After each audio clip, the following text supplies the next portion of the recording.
While exploring Namibia, a country in the southern Africa region, I visited an indigenous tribe, and what I saw shocked me. It was a clash of cultures which I've never forgotten. What I witnessed that day has made me wonder about the adoption of technologies, especially sprung on communities who are not ready for it, and what lessons this experience may have on us as AI seeps into our lives. This is the Curio Report, where history and science meets adventure. I'm T.W. Palmer.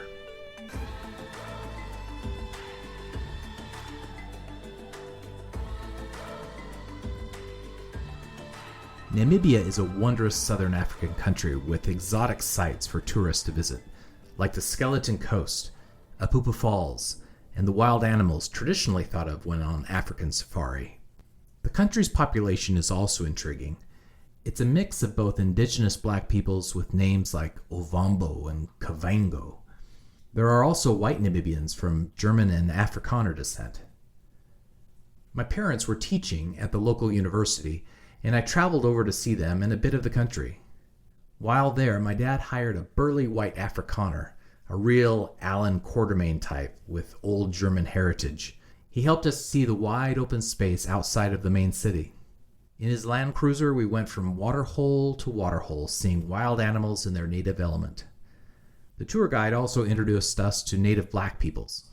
One of these specific visits is what has stayed with me for years after the event.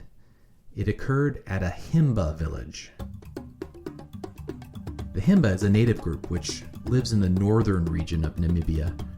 They live in primitive conditions with thatched huts and cook over open fires. The people use othiza on their bodies, which is a mix of red ochre powder mixed with butterfat for protection from the desert environment, and for the women it's also a mark of beauty. The effect is quite striking. Our tour guide had hauled along a box of essentials to give to the chief in exchange for a visit. As we neared the village in our 4x4, the landscape was much of what I was used to during the safari, mainly flat, high desert landscapes with rocks and scrubby short trees. Definitely more animals than people. But in this instance, driving closer to the village, I couldn't make sense of what I was seeing. We were not the only ones there. All along the road were semi-trailers and RVs. Who were these people with all of their equipment so far away from civilization? We parked near the Himba village as planned. Our guide presented the box of goods to the chief, and we were allowed to photograph and visit the Himba community. While visiting, our guide discovered the reason for the influx of people and equipment. The Himba had allowed a movie crew into their area as part of a larger filming project about the native people. The cultural mashup of the Himba and the film crew shouldn't have surprised me. Westerners have always been curious about hidden or technology-resistant groups. What I was curious about, and what is the theme of this story submission, is the possible consequences of introducing advanced technology to those without. For the last 20,000 some odd years, the merge of human cultures and technology has been very gradual. Peoples, normally in isolated communities, travel elsewhere, usually to find food or are displaced by war.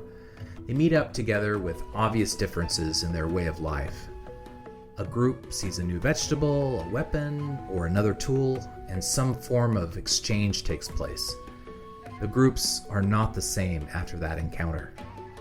As our world becomes more interconnected through rapid travel and communication, the blending of technologies across cultures accelerates, bringing both opportunities and challenges in adapting to the pace of technological innovation.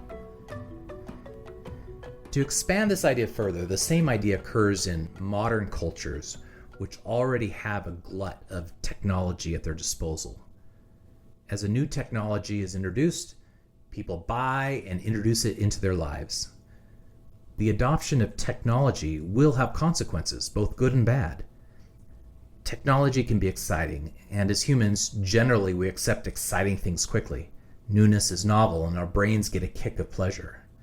Now, when I say quick technology adoption, I'm talking about early adopters, like those lining up or on a wait list to buy.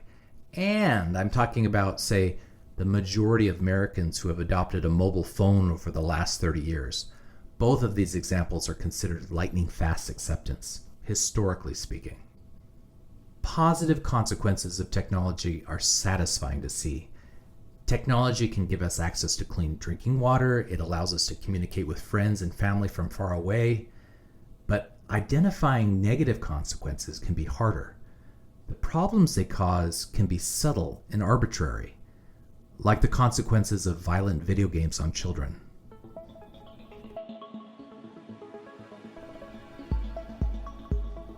Educator and social commentator Neil Postman wrote about how we fit institutions like education, healthcare, and government into the framework of our technology instead of the other way around.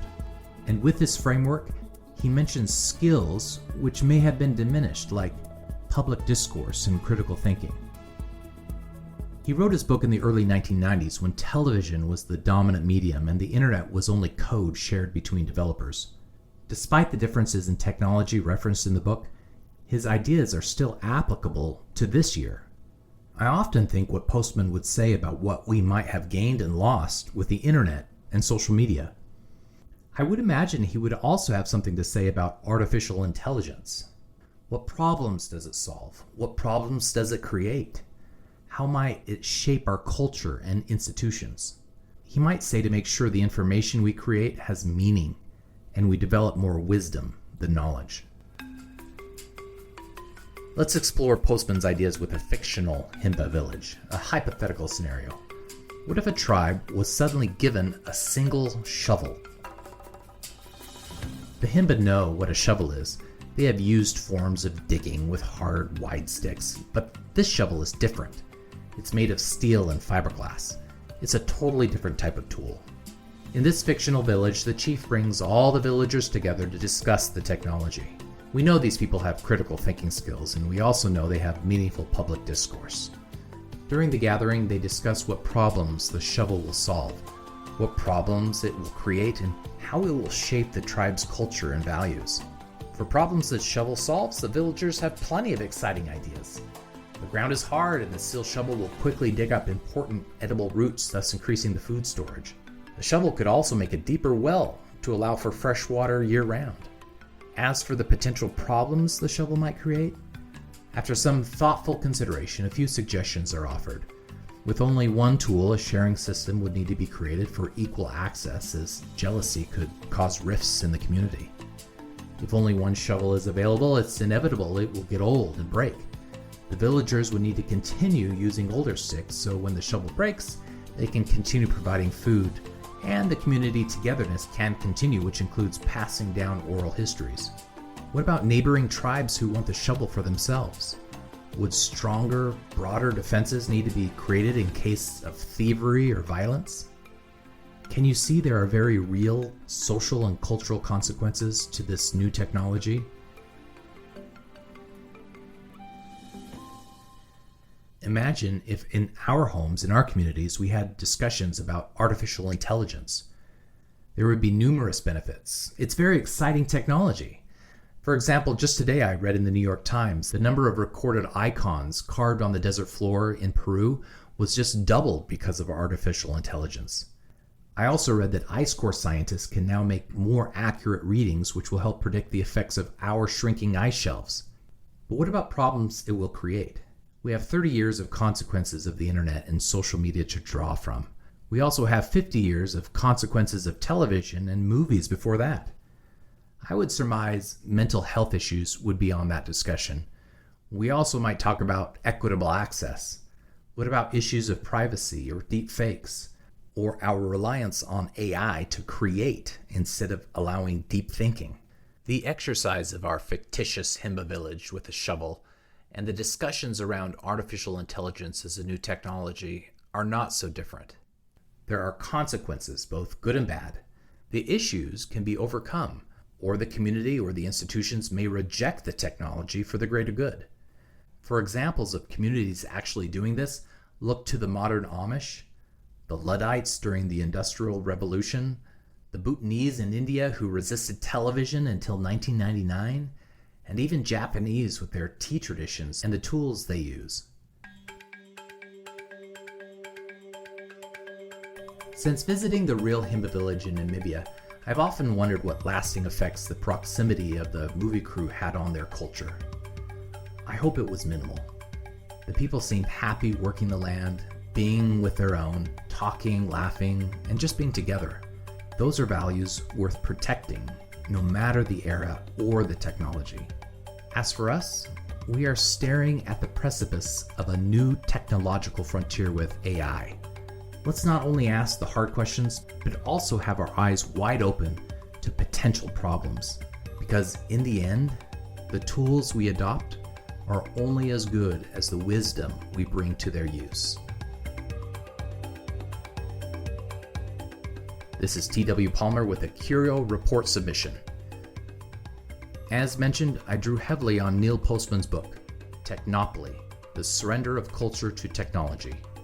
I also relied on Guns, Germs, and Steel, The Fates of Human Societies by Jared Diamond, as well as Future Shock by Alan Toffler.